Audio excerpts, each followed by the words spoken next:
Okay, so if you've ever been stressed or you've ever had to deal with some sort of stressor, which I'm sure all of you have, you know that one of your first instincts is to figure out a way to relieve or deal with that stress. Turns out reactions are the same way. When they deal with a stress, they will relieve that stress. And that idea is called Le Chatelier's principle, and that's what we'll talk about in this video. All right, so Le Chatelier's principle basically says that when a stress is placed on a situation at equilibrium, the reaction will shift to relieve the stress. Now, for us, there's a lot of different stressors that can happen in our lives. Turns out that for reactions, really, there's only four. The four things that you need to know are concentration, temperature, volume, and pressure. And for each of these four, you need to know how a reaction will shift in response to them. So the first one we'll talk about is concentration, and probably the most straightforward one. So if you increase the concentration of something in a reaction, whether it's a reactant or product, then the reaction will basically try to use up whatever you added, right? That's how it relieves the stress. So suppose we have this reaction. It's called the Haber process. It's the formation of ammonia from nitrogen and hydrogen.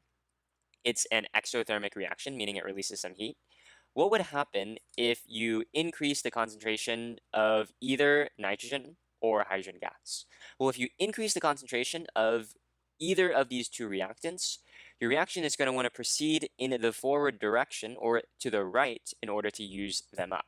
So if you add reactants, you favor the products or you shift to the right. Those two things are synonymous.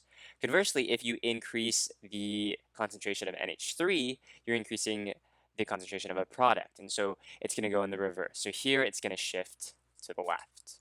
All right. And so the same thing is true, same logic. You apply the same logic when you talk about decreasing concentration of reactants or products. The reaction will proceed in the direction that will produce more of whatever you removed. So we have the same reaction here. If we decrease the concentration of one of the reactants, these guys go down, then we'll shift to the left in order to make more of them. Conversely, if we decrease the concentration of one of the products, ammonia, then we'll shift to the right because the system wants to make more of the ammonia because you removed it. So I think changing concentration is probably the most simple example of how to apply Le Chatelier's principle. Changing temperature is a little bit more tricky. A good tip is to treat heat as a reactant or product depending on whether the reaction is endo or exothermic. Endo meaning that delta H is positive, greater than 0, whereas exothermic means that delta H is negative, or less than 0. Okay, so for exothermic reactions, heat is released. This is for the Haber process. And the reason we know that heat is released is because there's a negative sign here, so it's exothermic. So for exothermic reactions, if you increase the temperature, which way does the equilibrium shift? To the right or left? So as I mentioned, the easiest way to do this is to just write heat as either a reactant or product. So for an exothermic reaction, heat is being released, so it's going to be written on the product side. And so I'll actually literally write down heat. So now I can treat heat as a product. So if I increase temperature, I increase the quote-unquote concentration of heat. If I increase the concentration of a product, I shift to the left. All right. And conversely, if I decrease the temperature, then I'll shift to the right. It's the opposite. Now, when we talk about endothermic reactions, it's exactly the same thing, except everything is switched, right? So here's an example of an endothermic reaction in which heat is absorbed. It's the formation of NO from nitrogen and oxygen gas. The positive sign means it's endothermic. If we increase the temperature, what happens? Remember to write heat, in this case, as a reactant because it's endothermic. If you increase the concentration of heat, you're going to shift to the right. And conversely, if you decrease heat, decrease temperature, you shift to the left, right? So it's a good trick just to treat heat as a reactant or product. So that's stress number 2. Stress number 3 is changing volume.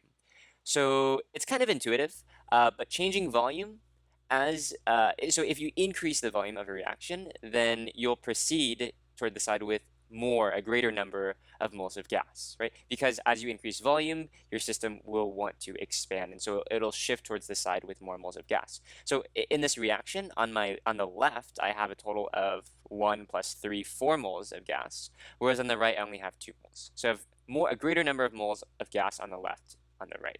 And the key word here is actually gas. So if you have a reaction that has solid or liquid, you ignore those. You only look at gas. So if you increase the volume, you're going to favor the side with more moles of gas. In this case, it's on the left, and so the equilibrium will shift to the left. You favor the reactants.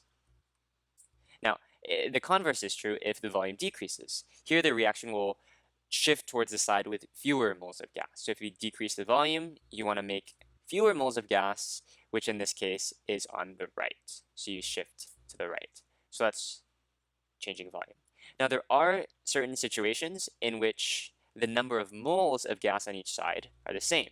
So what if both sides of the reaction have the same number of moles of gas? So here I have the formation of NO from N2 and O2. Here I have 2 moles of gas on the left and 2 moles of gas on the right. So in this case, there is no change, all right? So in other words, changing the volume, whether increasing or decreasing it, will have no effect on the equilibrium, right? So it won't shift it to the right or to the left. And that's important to keep in mind.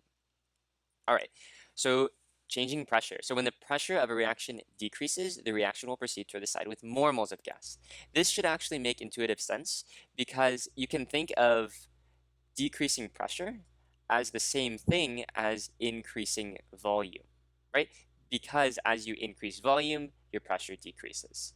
They're inversely proportional. So if we decrease pressure, you can think of that as increasing volume, and you favor the side with more moles of gas. So here we want to make more moles of gas, and there's 4 moles of gas on the left, and so here we're going to shift to the left. All right, and obviously the opposite is also true, right? If pressure increases, we can say that's the same thing as volume decreasing, and that proceeds towards the side with fewer moles of gas.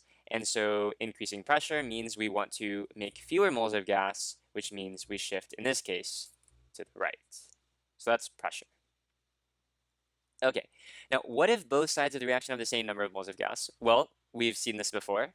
There is no change, just as for volume. So here's no change. In other words, changing the pressure will not have any effect on the equilibrium.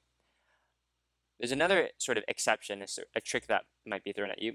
What if the pressure is changed by the addition of an inert gas? And here an inert gas is defined as something that's non-reactive, right?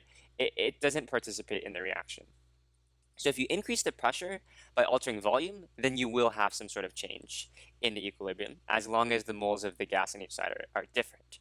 But if you increase or decrease the pressure by adding an inert gas, there is no change. Okay, that's very important. So if a question asks you, what would happen to the equilibrium if I add helium or neon or argon? These are all noble gases that are non-reactive.